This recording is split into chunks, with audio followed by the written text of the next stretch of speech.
ఓం శ్రీ గురుభ్యో నమః. అందరికీ నమస్కారం. ఈరోజు మనం పాత్ర లక్షణం తెలుసుకుందాం. పాత్ర అంటే నర్తకీమణి. ఎటువంటి అమ్మాయి నాట్యమునకు పనికి వస్తుందో అటువంటి నర్తకీమణికి ఉన్నటువంటి లక్షణాలను అభినయ దర్పణంలో నందికేశ్వరుడు ఏ విధంగా చెప్పాడో మీ ముందు వివరిస్తాను. పాత్ర లక్షణము. తన్వీ రూపవతి శ్యామా పీనోన్నత పయోధరా ప్రగల్భా సరసాకాంత కుశలాగ్రహ మోక్షయో చారీతాళలయా విఘ్న మండలస్థాన పండిత హస్తాంగస్థాన నిపుణా కరణేషు విలాసిని విశాలలోచన గీతవాద్యతాళానువర్తిని పరార్ధ్యభూషా సంపన్న ప్రసన్న ముఖ పంకజ నాతి స్థూల నాతి కృశ నచ్చుచ్చ నాతి వామన ఏవం విధ గుణోపేత నర్తకీ సముదీరిత. భావం ఏంటో తెలుసుకుందాం. తన్వి. తన్వి అంటే సన్నగా నాజూకుగా ఉన్నది. రూపవతి అంటే మంచి రూపమును కలిగినది. శ్యామ మంచి రంగు కలిగినది. పీనోన్నత పయోధర అంటే చక్కని గుండ్రని పాలిండ్రు గలది అని అర్థం. ప్రగల్భ సరసాకాంత అని అంటే సరసంగా మాట్లాడటం. అంటే చాలామంది మాట్లాడుతుంటే కోపం వస్తుంది, చాలామంది మాట్లాడుతుంటే విసుగ్గా ఉంటుంది. కానీ కొంతమంది మాట్లాడితేనే ఆప్యాయంగా, కొంతమంది మాట్లాడితేనే చలోక్తిగా సరదాగా ఉంటుంది కదా, అటువంటి వాళ్ళని సరసాకాంత అంటారు. కుశలాగ్రహ మోక్షయో.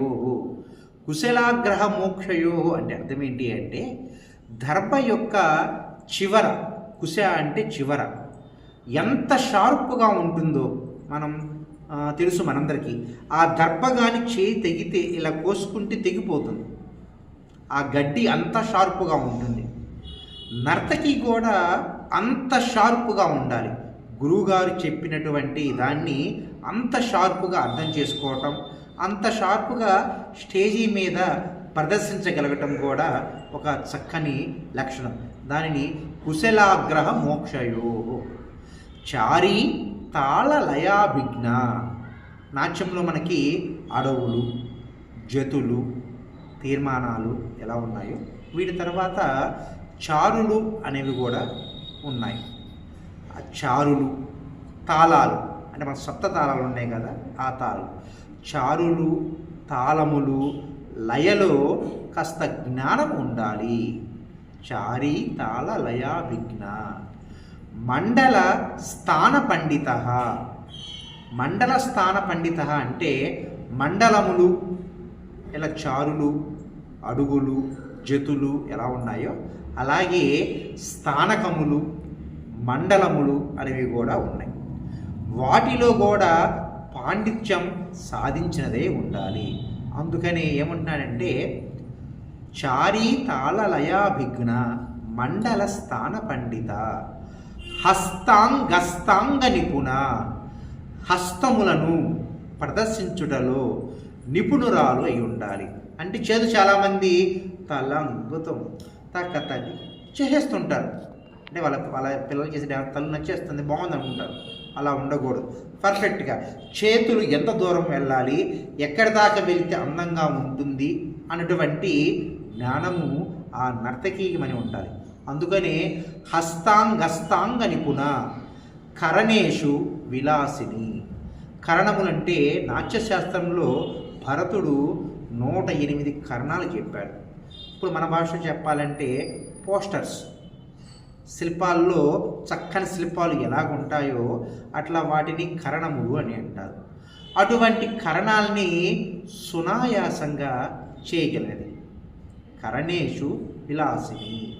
విశాలలోచన, అందమైనటువంటి పెద్ద పెద్ద కన్నులు కలిగినది విశాలలోచన. గీత వాద్య తాళానువర్తిని. గీతము అంటే పాటకు తగినట్లుగా, వాద్యాను అంటే వాయిద్యాలు అంటే మృదంగము, వైలిన్, ఆర్కెస్ట్రాకి తగినట్టుగా. చాలామంది పిల్లలు డ్యాన్స్ చేస్తూ ఉంటారు. ఒక పాట ఒకటి వస్తూ ఉంటుంది, ఒక డ్యాన్స్ ఒకటి చేస్తూ ఉంటారు. అలా ఉండకూడదు.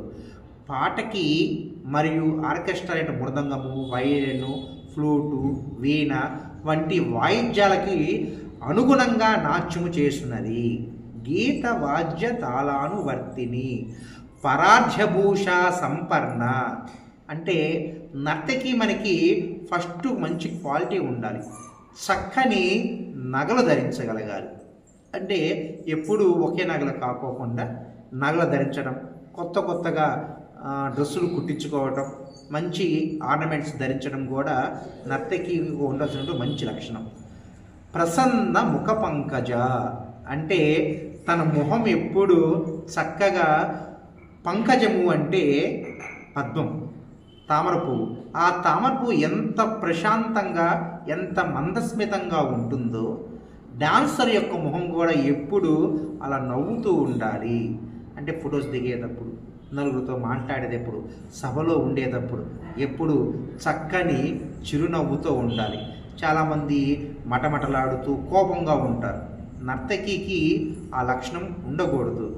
ప్రసన్న ముఖ పంకజ, చక్కగా ప్రసన్నంగా ప్రశాంతంగా నవ్వుతూ ఉండాలి. నాతి స్థూల, డాన్సర్ ఎప్పుడు బొద్దుగా ఉండొచ్చు కానీ మరీ లావుగా ఉండకూడదు. నతి కృశ, సన్నగా ఉండొచ్చు, మరీ కుసుచుకుపోయి ఉండకూడదు. నాచుచ్చ, మరీ పొడవుగా గేడి కొంగలా అసహ్యంగా ఉండకూడదు. నతి వామన, మరీ మరగుజ్జువాళ్ళుగా ఉండకూడదు. ఏవం విధ గుణోపేత, ఇటువంటి గుణములు కలిగినటువంటి వారిని నర్తకి సముదీరిత, అటువంటి వాళ్ళని నర్తకి అని అంటారు. భరతుడు నాట్యశాస్త్రంలోను మరియు నందికేశ్వరుడు అభినయ దర్పణంలో ఇలా నర్తకి యొక్క లక్షణాలు చెప్పడం జరిగింది. నేను అభినయ దర్పణంలో ఉన్నటువంటి శ్లోకాన్ని మీ ముందు వివరించాను.